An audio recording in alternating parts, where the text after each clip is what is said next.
All right, I'm back, and we had what could be, maybe, possibly, the funniest episode of The Mandalorian yet. So, let's go through it. Let's break down Chapter 10, or Season 2, Episode 2 of The Mandalorian. Welcome to the newest episode of SDW. Super Dario World!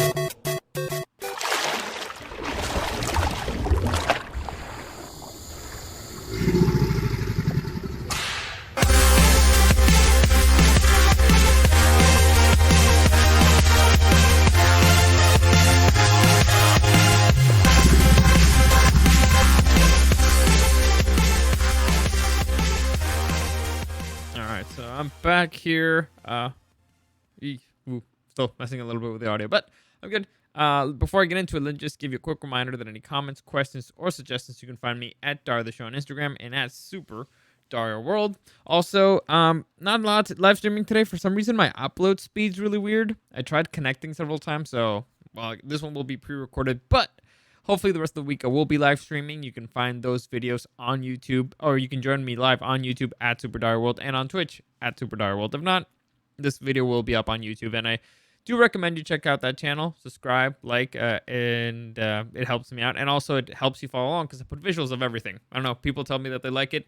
It's a huge pain in the butt for me, but it makes it easier for people to follow along because I tend to rant. I tend to go off in different directions, so doing it this way, I guess, at least gives them a visual. Anyway, yeah, that's it. I'm tired. I did doubles all last week, and I did another double yesterday. I'm tired, but I gotta go through this because again, it was an exciting episode. So let's just get started here with episode 2, season 2, episode 2 of The Mandalorian.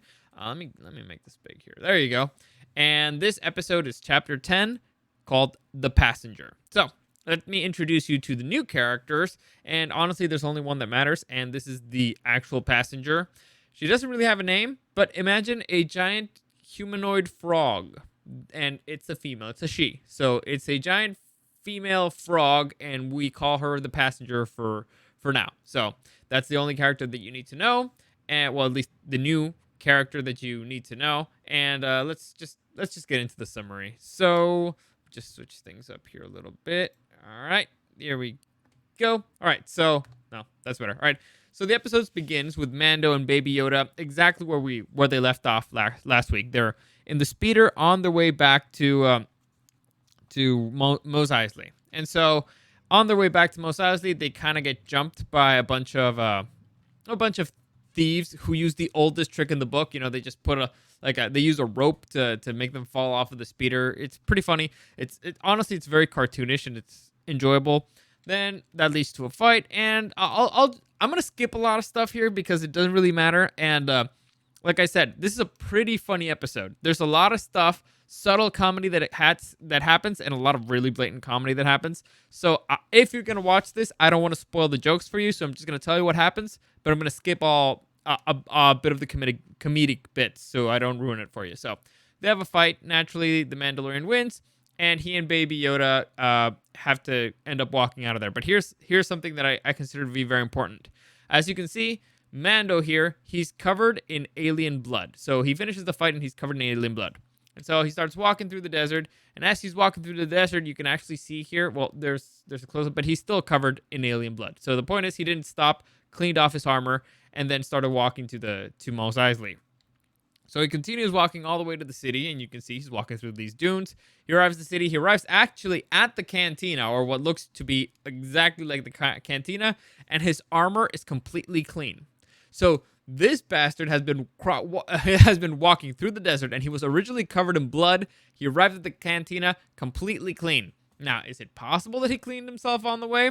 Yes, but would you stop in the middle of the desert, and in the middle of the desert heat to clean yourself? I don't think so. Anyway, he arrives at the cantina where he meets Pello. I believe that's the way you say her name. But to me, she's always going to be the Star Wars Sky, because she has exactly Sky's hair and her nose. It's really freaky. And he's like, hey, actually, he never mentions that he messes up her speeder, which is interesting now that I think about it. But basically, he's like, hey, the Mandalorian I found was not a real Mandalorian, so that lead was a no-go. And she's like, well, actually, the giant ant, by the way, she's playing cards with the giant ant. She's like, this giant ant that I'm playing cards with actually knows where to find a Mandalorian, so let's just make a deal. I'm gonna there's a lot of stuff that happens here that doesn't really matter. And so basically, the giant ant hooks him up with a guide, and the guide basically says, "All right, I'll tell you where to find Mandalorians. It's in a different planet, but you have to give me a ride." Now, immediately, I would be skeptical of this, because when somebody's like, "Hey, I know where you need to go. You need to go exactly where I need to go. So how about if you take me, and I'll give you all the information there." I'd say, shady business, but whatever. When desperate times call for desperate measures, I guess. Anyway, so Pello here introduces the Mandalorian to the giant frog lady that we're gonna call the passenger, and it turns out that she has a requisite here, and that's that they cannot travel at light speed. The reason why they can't travel at light speed is because she has a backpack full of her eggs, or her eggs, literal eggs, her embryos, the last batch of her eggs. And if they travel at light speed, it will basically destroy them. Now, what's the logistics of this? I don't know. But again, like, literally traveling at light speed doesn't exist, so they can make up whatever they want for it. They can say whatever they want happens there. So, okay. I mean, it makes no sense that eggs outside get destroyed, but eggs inside, women are still fine. Like, you would think that those would get destroyed too, and every single woman that traveled at light speed would be sterile, but whatever. It's different. It's outside. She's wearing a gigantic water backpack. Let's not think about it too much. Anyway, here they add another comedic bit through to this that plays out throughout the show, and that's kind of Baby Yoda getting the attention of these eggs. Like I said, this is going to be an ongoing joke throughout the show. Throughout this particular episode. Next, they're traveling through space, and all of a sudden, trouble emerges because a couple of X-Wing fighters stop to have a little chat with them. They're like, "Hey, guy, why don't you have a transponder on? You're traveling through the New Republic airspace. We need to see your transponder. Blah blah. We need to check your tags." Regular a-hole space cop stuff, Like, dude, they just they don't want to let it go. They see your plates, and they're, "Oh, you don't have the tag on your plates. That's a ticket." So basically that's what's happening. And the Mando, this is a pretty interesting conversation, and again, pretty funny. But basically, Mando was not able to lie his way out of it, and the X-Wings decide, all right, we're getting ready to fight here in case it's necessary. And so Mando does the reasonable thing and gets the fuck out of there. He starts speeding towards a planet. And then there's a chase in the planet. I'm not going to get too much into it because it's actually a pretty fun chase scene, space chase scene. I don't understand how the Racer Crest can outrun a couple of X-Wing fighters, but okay. It's pretty clear that they don't want to shoot him down.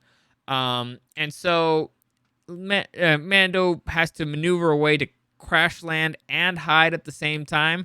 So if you can see here in the background, you can see the X-Wing fighters kind of like cruising by. They miss where they crash. Now, this, I was going to say something, but it's ridiculous. So I'm going to skip it. Anyway, the point is that here, things don't go well. The ground where they actually land, turns out it's all made of ice, and it cracks, and they fall down. And actually, that ends up really damaging the Razor Crest. Now, Mando decides, after seeing the damage, he's like, well, there's nothing we can do right now. Let's try to cover up, from the cold as best that we can, and let's just go and fix things later at night. After night happens, because we don't know how cold it's gonna get here. We'll fix everything, starting during the morning. Unfortunately, the frog lady has the life, let's say, the battery life for her pack where she has all her eggs. It does not have that much life left in it, so she's desperately tries to plead with Mando to get the hell out of there. Now, they don't speak the same language. She speaks kind of like a frog language, and so she has to activate a destroyed android. Now, you might remember this android that was in the Razor Crest. This dude was in the episode where they did the jailbreak, where Bill Burr shows up, where they do the jailbreak and they break out a prisoner, and then there's a betrayal and all that stuff. Anyway, this android was in that episode, and so she basically bypasses the android system to create kind of like a translator device. And so she's basically explaining her situation. What she explains is, I'm the last of my species. These are the last of my eggs. I need to go find my husband and fertilize these. Otherwise, our race will be extinct forever. That's pretty much what she said. Now, it's not exactly clear if by that she means their exact lineage or their species as a whole, but that's what she said. So, all right, we'll take her at her word. Anyway, so Mando's like, all right, fine. Jesus Christ, I just wanted a nap, but whatever. I'll fix the stupid racer crest. So he gets up and he starts fixing the crest, and that's when Baby Yoda gets his attention, and they figure out that the frog lady actually left the ship for some reason. So they go after her, and they use this interesting heat vision apparatus that apparently Mando has in his helmet, and they find her, and she's kind of like in some sort of hot spring with the eggs spread out to keep them warm. So, Mando immediately is like, what the fuck are you doing out here? I can't protect you out here. We need to go back to the ship. It's going to get dark, blah, blah. While he's trying to collect all the eggs from this hot spring, Baby Yoda starts checking out the environment, and he finds like these weird frozen ball things. Imagine like a giant frozen egg. And so naturally, he cracks one open and eats what's inside. Turns out it's kind of like a baby spider. At that moment, all the other, as you can see around him, there's hundreds and hundreds of more eggs, frozen eggs, and they start cracking. And so naturally, Baby Yoda's like, the fuck? So he runs back towards the Mando as all these eggs start to hatch. And then the mama frog gets changed faster than a teenager who hears, his girlfriend's parents coming into the house. And then a gigantic mama spider comes in with a whole bunch of big brother, big sister spiders. And so Mando decides it's time to get the fuck out. So they start running out of there. And I'm going to skip a whole lot of this because it's actually a pretty good scene. But there's a whole lot of shooting, a whole lot of explosions. There's a whole lot of using a flamethrowing. I was going to say flamethrowing, but I guess that's not a word unless I made it a verb right now. It's a whole lot of flamethrowing. And, it leads all the way back to their ship, which, by the way, I'll save it. And so it ends up all the way back to their ship, all the way into the cockpit. They're being chased by these giant spiders, and Baby Yoda is cornered by 3 spiders. Fortunately, he's saved by the mother, who out of nowhere has a gun. Now, she had this gun the whole time, apparently, and she didn't think of using it on the outside. She waited till using it till the end, but whatever, it's fine. I guess she still ended up saving Baby Yoda. And just as they're about to, to start up the crest and get the fuck out of there, giant mama spider lands on the crest, and just as it looks that everything's done, there's nothing they can do to save themselves. Mama spider gets blasted. Mando goes out there to check things out. Turns out that the fighter pilots, that the X-wing fighters that they were escaping from earlier, were there, and they start shooting off all the spiders. They save them. They have a conversation, and the X-wing fighter basically is like, hey, we ran your tags, and we know that you helped break out, a bunch of prisoners a prisoner from one of our prisons. But we also have the report that you actually saved one of our homies in there. So, these are trying times. You should be arrested, but these are trying times. So we'll let it slide. Basically, that's what happened. And so these dudes get the fuck out of there, and Mando patches up his ship, gets the fuck out of that planet, and with the crest really torn to shreds, and Baby Yoda eats another egg. So that's how that thing ends up. That's pretty much the breakdown of the whole episode. And let me just switch things up here real quick. So that's the long and short of that. So now let's move on to the good, the bad, and the Mandalorian. I like those odds.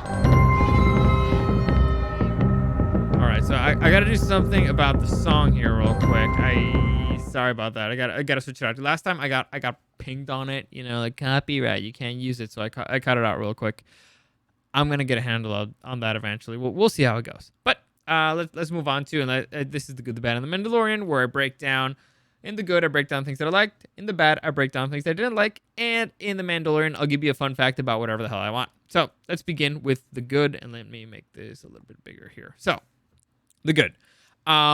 There is, like I said, this is pretty much the funniest episode that I've seen in the Mandalorian so far.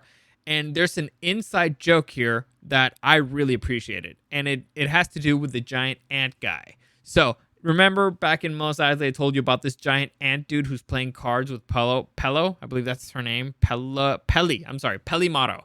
That he's playing cards with her. Well, the dude who directed this episode is actually Peyton Reed, a man named Peyton Reed. I know what you're thinking. Who the fuck is Peyton Reed and why should I care? He directed a Marvel movie called, actually a couple of them, called Ant-Man. So this is kind of, I thought it was great. It's one of those inside jokes that you're like, oh, look at that. That's clever. Anyway, so yeah, so Ant-Man, the director of Ant-Man, put a giant Ant-Man in an episode of Star Wars. So there you go. I enjoy little things like this. They're stupid, but I appreciate them. It's good. It's a good thing. So that's the first thing that I liked, especially once I saw. It's one of those things. I like looking at. I make predictions when I'm.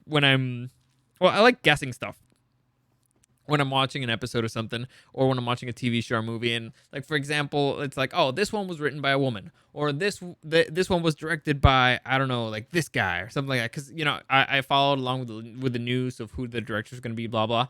And this one, I was like, no, this director, this episode was really well made. It's really well made. The effects are really good.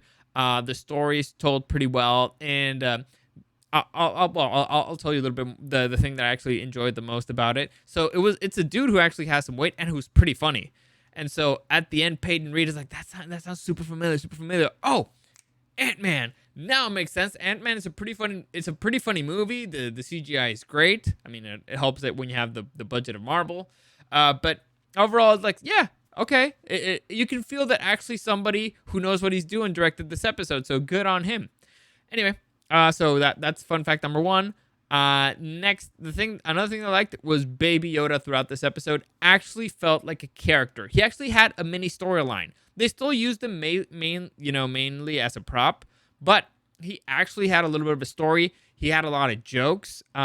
He was I won't do any spoilers for a few things, but he actually, he guided Mando through some things. He actually was an active participant in the story, and he, in a very funny way, raised the stakes for other stuff. So again, he was still used as a prop, but here actually it felt like he had a bit of a story. And like I said, the ongoing joke of him wanting to eat the eggs and taking a few of them was pretty funny. So there you go. Baby Yoda was great. And I also like the whole chase scene at the end with the spiders. The entire situation with that planet was great. That the stakes were super high. They were against the clock. You got giant spiders and small spiders and in a very hostile planet because of the temperature, because of the beings there, because of the native species, because you're against the clock. So I like that entire situation. It was really well handled. Unfortunately, that leads me to the bad. And the bad, when you have a situation when it's that dire and it's that complicated, it usually means that it's going to be fixed by bullshit. And unfortunately, the whole thing about the X-Wing fighters coming there to save them last second was complete and total bullshit. Like, I want you to think about this for a second. It's getting dark. You've been trying to find a stupid ship all day. And I mean, I'm assuming they stayed there all day. And all of a sudden, you decide to check out a random spot, show up in the nick of time where a giant spider is, and then decide, oh, okay, well, this is where we magically found them. Like, this thing, the crest went down through a hole. So finding it was 1 in a million. Finding it at that exact time, so it was bullshit. It felt like bullshit, at least to me. I don't like it when that happens. I understand what they're trying to set up, like the whole conversation, and also the soldiers being like, "Hey, we came here to save you, but we should arrest you, but we're not gonna." I understand what they're setting up, and basically, if I have to take a guess, they're trying to set up a situation where the New Republic and Mando are kind of cool. And so probably by the end of the season, there's going to be a fight with the remainders of the Empire, and the dude with the Darksaber, whose name is it's escaping me right now. I'm still very tired, I guess. I need a nap.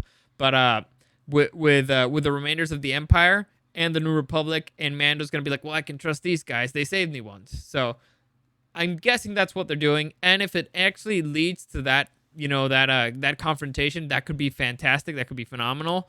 But at the same time, on this episode, it felt like total bullshit. Like, You know, when you're watching something, you're like, oh, how is he gonna get out of this one? This situation sucks. This situation is dire. This situation is very complicated. I wonder how he's gonna get out of it. And the more the episode's going on, the more dire the situation gets. You're like, oh, he's gonna be saved by bullshit. And then all of a sudden, he gets saved by bullshit. So I hate that. I hate it when that happens, and it happened in this episode. So annoying. Finally, let's move on to The Mandalorian. And here's something very interesting and that kind of bugged me. And what bugged me was the scene where Mama Frog was in the giant, jacuzzi thing, the hot spring with the eggs. Now, fun fact, it makes sense for the frog to want to be in the hot spring because, for those of you who don't know, frogs and amphibians in general are cold-blooded creatures. That means that they take on the temperature of the environment that they're in. Humans, on the other hand, mammals, we're hot-blooded creatures. We create our own heat. Frogs can't do that. So actually, in winter and stuff like that, if it's too cold, they actually tend to freeze. So, but they still survive. It's really weird. Anyway, and so they tend to hibernate in cold, basically. The point is, it makes sense for her to go out for this hot spring. However, what doesn't make sense is that, and here's what would be another fun fact for you guys. Hot water freezes faster than cold water. So this is actually known as the Mpemba Effect. And instead of me trying to explain it to you, I'll just read it to you. The Mpemba Effect occurs when two bodies of water with different temperatures are exposed to the same subzero surroundings, and the hotter water freezes first. Mpemba's observations confirm the hunches of some of history's most revered thinkers, such as Aristotle, Rene Descartes, and Francis Bacon, who also thought that hot water froze faster than cold water. This is actually something that I believe most people agree on. We can't really explain why, but hot water freezes faster than cold water. There's theories out there. People have been trying to figure this out for quite a while. The two biggest theories is that maybe it has to do with the container, and warm containers make better thermal contact, and they basically conduct heat more efficiently. And if you're conducting heat more efficiently, that means that heat escapes. For those of you who don't know, cold is basically the absence of heat. So the way that you freeze is that all the heat is escaping you, and the atoms stop moving as fast and all that stuff. And that's one of the theories. The other theory is evaporation. So basically, if you're evaporating, that means that when water gets hot, the atoms split up and it turns into vapor. And if it turns into vapor, that means that there's less water, and less water freezes faster than more water. Like I said, this is all theoretical, and nobody knows. But here's my point. Hot water freezes faster than cold water. And this amphibian, a cold-blooded being, was hanging out inside a jacuzzi, basically. And when she got out and put clothes on, still wet, she should have frozen like that. She should have become Frog Popsicle Mom like that. And the eggs that are in the water, too, should have become popsicles like that immediately. Now, should this have killed them? No, but she definitely should have frozen. Definitely should have frozen very quickly. But, I guess they can't keep track of everything here, and that probably would have ruined the story. And I also found it very weird that she actually left the ship to try it, unless she could smell the hot water. I don't know. And go directly to the spring, or she'd been here before. I don't know. But there's a lot of weird things with this chick. Mainly, why'd she have a gun? What is she, like, and why'd she know how to use it? Because she aimed it pretty well. Most people don't. I guess, if there could be a reasonable explanation. It's because I'm going on a ship with a Mandalorian that I don't know. I guess I need a gun just in case. But it was weird. There's a lot of weird things going on, but there you go. You just learned a little bit about the Mpemba Effect. Mpemba, I hope that's how you say it. And that hot water freezes faster than cold water. So there you go. That's it. That's the good, the bad, and the Mandalorian for you. And that's pretty much everything. Whoops, messed that one up. That's pretty much everything for today. I don't think I'm forgetting anything like I did last week. So, yeah. As always, any comments, questions, or suggestions, you can find me at Dario the Show on Instagram and at Super Dario World. I'm hoping to be back on live streaming tomorrow because, unfortunately, I won't be able to camp out for the PS5 because apparently camping out is not allowed this year, which is stupid. So I'm going to try to get one online. So, yeah, by the way, I guess I should notify people. If you were planning on camping out for the PS5, don't. You can't. Stores won't allow you because of COVID. Anyway, that's it for today. You can see this video on YouTube at Super Dario World. And as always, thank you for listening, and I'll see you again next time.